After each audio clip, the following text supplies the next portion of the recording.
been traveling for quite a while now and I've kind of neglected my friends. Now, unhappy friends make for the worst kind because the taunts are dime a dozen. How do you create a quick fix meal that is finger foods gone wild, where it's lavish, it's beautiful, but with limited stress and work done by you? Let's get to mastering this art now. Now, when I say finger foods gone wild, you don't need to be alarmed because you have to follow the same principles that you follow in a single pot revolution. So you pick a great carb, you pick a great protein, you pick 3 or 4 vegetables, a lot of flavorings and herbs to accentuate it, cook them all separate and bring it together on a fantastic bowl. Some leftover pizza dough gets converted into the most fabulous flatbread with some shallots, some basil and some feta cheese, eggs, a cheap protein but a great entertaining snack, gets together with some ghee, clarified butter and some green chili pickle. The vegetables, we're just going to play around. Oyster mushrooms, a favorite of the entire group, get some lovely ginger teriyaki. Baby corns, get some Szechuan pink peppercorns, and Brussels sprouts perfectly smashed up. It gets a hot garlic sensation done right. A baking tray perfectly lined with some foil and then greased with some extra virgin olive oil just gets that leftover pizza dough right in the center, and I'm going to take my fingers and work it in. I'm not going to bother rolling it and all because I want this to be as crude and rustic as possible. So fingers in and just play around with it and flatten it out. Grease your palms so that it's able to stretch out. And onto this now you just take some shallots that we've sliced out and put that here and just smash them into it. So allow it to just nestle in, allowing the sweetness and that flavor of these Madras shallots to come through really well when it bakes. Find the ingredients that your friends love. For me, it is feta. If I just put feta in anything, I'm on the right track with all of them. So just sprinkle some feta on. Just allow that to nestle in. Keep it chunky so that it melts in, giving it all that flavor and saltiness spot on. Lastly, some herby goodness, air-dried basil just sprinkled on top. And we're just going to give it a light slap down so that it sits perfectly well. I'm sure now you've understood why you need to have pizza dough on hand in the fridge at all time. With that done, we're just going to allow it to sit for 5 minutes. Out here I've taken 250 grams of baby corn that I had boiled, slid into half lengthwise, and I'm just going to sprinkle some regular olive oil on top, not too much. And I want the flavor to come together only with some Szechuan pink peppercorn sea salt.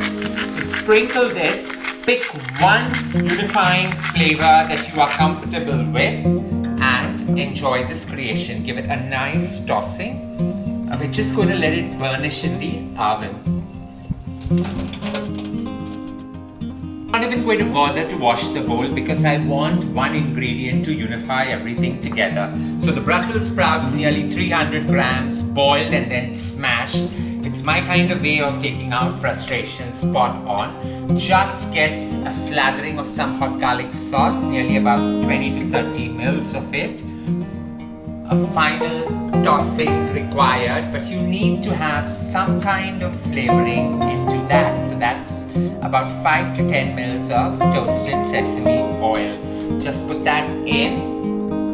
A quick seasoning along with the Szechuan pink peppercorn sea salt. And we're just going to toss this up and put it into that same tray. And that's all that's required to put these two into the oven. Into a preheated oven this goes at 200 degrees centigrade, the vegetables at the base, and my gorgeous flatbread nestles on the middle shelf. You allow this cook for 20 minutes to 25 minutes, just keep a check on it occasionally. While my oven has taken most of my load, it's time now to grill the oyster mushrooms. So about 20 to 25 mils of regular olive oil going into the pan. Just allow it to get nice and hot. And we're going to take the oyster mushrooms, strip them, mutilate them slightly and just start throwing them in.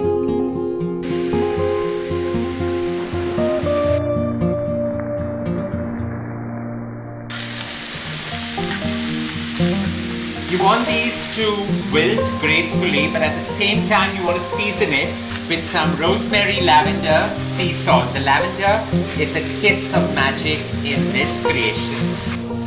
Perfectly wilted. Now it's time to infuse it with some ginger teriyaki sauce, just to give it that dark color and intensify the flavor.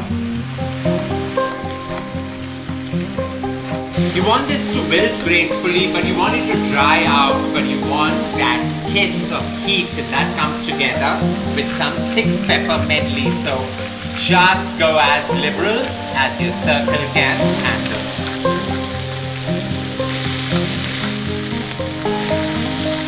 Rightly done. All this needs is an overload of some curly parsley. Toss it and just plate it up.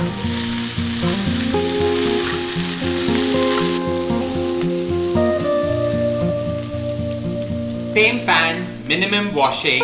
Into that goes about 20 mils of some clarified butter or the good old-fashioned ghee, and that works really well along with some eggs. So all you need to do is take about 30 to 40 grams of regular green chili paste, mustardy goodness and spice, and just allow this to infuse on the slowest possible simmer. As the chili infuses really well with the ghee, you take hard-boiled eggs and just with a satay stick, prick them so that spicy flavor goes right in. I like to ensure that the eggs are boiled for just about 7 minutes so that the last mile of cooking happens in this clarified butter, ghee or green chili goodness. Stir and swirl for 4 to 5 minutes. Now I want the chunky bits of chili to come through, because this works magic with my flatbread. But if you want a smoother blend, go right ahead and just puree it in your blender and then coat it all overall.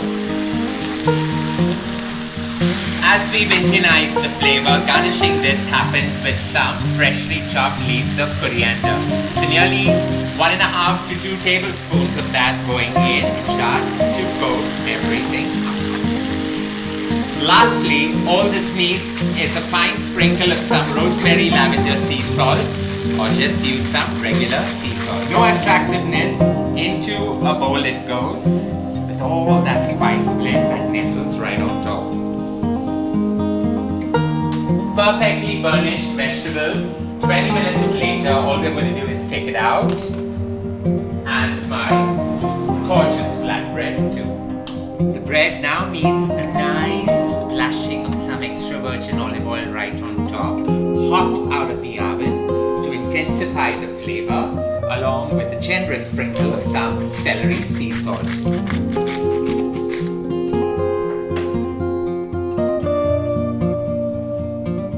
Now I'm not even going to bother about cutting this flatbread, because the joy is about just breaking in, digging in and enjoy. And that's how you create a simple finger foods gone wild, or rather an international tapas right into your home. Simple flavors coming together. 2 tricks: keep the vegetables alone, flavor them sharply, and more importantly, remember the principles of carbs, protein, fiber, and everything coming together